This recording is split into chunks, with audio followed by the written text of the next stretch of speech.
En tant qu'ostéopathe, quand on te parle de stress, j'imagine que tu dois avoir une autre définition du stress qu'un psychologue, par exemple. Tu vois, alors, c'est ça que j'essaie un petit peu de comprendre. C'est comment est-ce que toi, tu vois le stress? Oui, il y a plusieurs types. Alors, il y a un stress qu'on a tous au quotidien. C'est celui qui nous permet d'avancer quand même. Hein. C'est celui qui nous permet d'être éveillés et de passer un pas devant l'autre.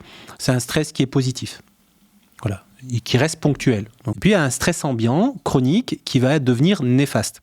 Ça, ce stress-là, il y a deux types de patients. Il y a le patient qui le comprend, c'est-à-dire que quand il consulte, il va nous l'expliquer et il comprend bien les corrélations entre ses douleurs, son inconfort et l'environnement. Et l'autre patient qui, lui, il va même pas associer un phénomène de surcharge environnementale. Pour lui, tout va bien. Par contre, il va manifester des signes cliniques qu'on va pouvoir palper en ostéopathie, déjà à travers l'anamnèse, parce qu'il va nous raconter une histoire, mais surtout quand on va le tester. Il y a des zones corporelles qui vont vraiment nous donner des indications sur l'état de bien-être hormonal, endocrinien du patient. Et c'est la chaîne du stress. Ça, pour nous, c'est un repère vraiment important en clinique et qui est fiable.